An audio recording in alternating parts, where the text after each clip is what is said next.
Hello viewers, আসসালামু আলাইকুম। আমি কানিস, আবারও স্বাগতম কানিস কিচেনে। এবার আপনাদের জন্য একটি নতুন রেসিপি নিয়ে আমি কানিস হাজির হয়েছি। এবার আপনাদের জন্য নিয়ে এসেছি সর্ষে চিংড়ি দিয়ে লাউ। চলুন তাহলে আমরা মেন রেসিপিতে যাই। এখানে নিয়ে নিয়েছি লাউ কেটে ধুয়ে, আর এখানে নিয়ে নিয়েছি চিংড়ি, আর এখানে নিয়ে নিয়েছি সর্ষে বাটা। আমি গ্যাসে পাতিল বসিয়ে দিয়েছি। পাতিল গরম হয়ে আসলে আমি এখানে 3 টেবিল চামচ তেল দিয়ে দিব। তেল গরম হয়ে আসলে আমি এখানে একটু বেশি করে পেঁয়াজ কুচি দিব এবং 8-10টা কাঁচামরিচ ফালি করা দিয়ে আমি নেড়ে চেড়ে নিচ্ছি। আমি পেঁয়াজ এবং কাঁচামরিচ একটু ভেজে নেব।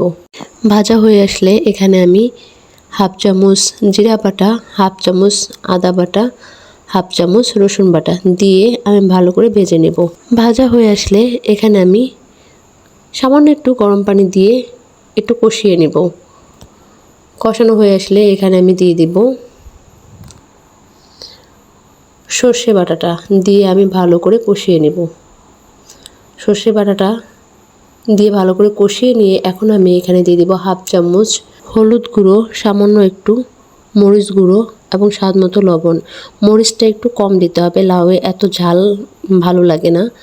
আমি এমনিতেই ফালি করা কাঁচামরিচ 8-10টা দিয়ে দিয়েছি এবং সামান্য একটু এজন্য মরিচ গুঁড়ো দিয়েছি।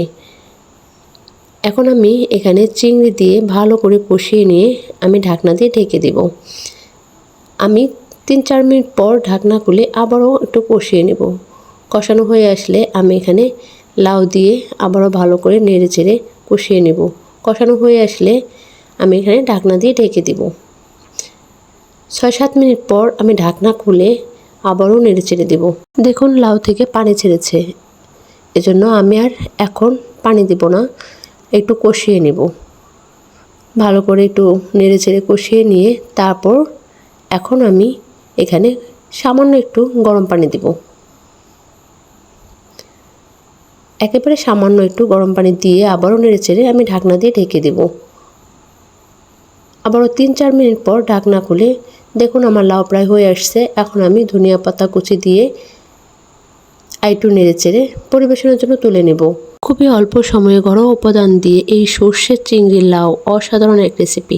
আপনারাও যদি এরকম সর্ষের চিংড়ি লাউ খেতে চান আমাকে ফলো করে অবশ্যই বাসায় ট্রাই করবেন এবং কমেন্ট করে জানাবেন কেমন হয়েছে, এবং আমার পাশে থাকবেন, লাইক দিবেন, সাবস্ক্রাইব করবেন, আরও নতুন নতুন রেসিপি দেওয়ার জন্য আমাকে আগ্রহী করে তুলবেন। আল্লাহ হাফেজ।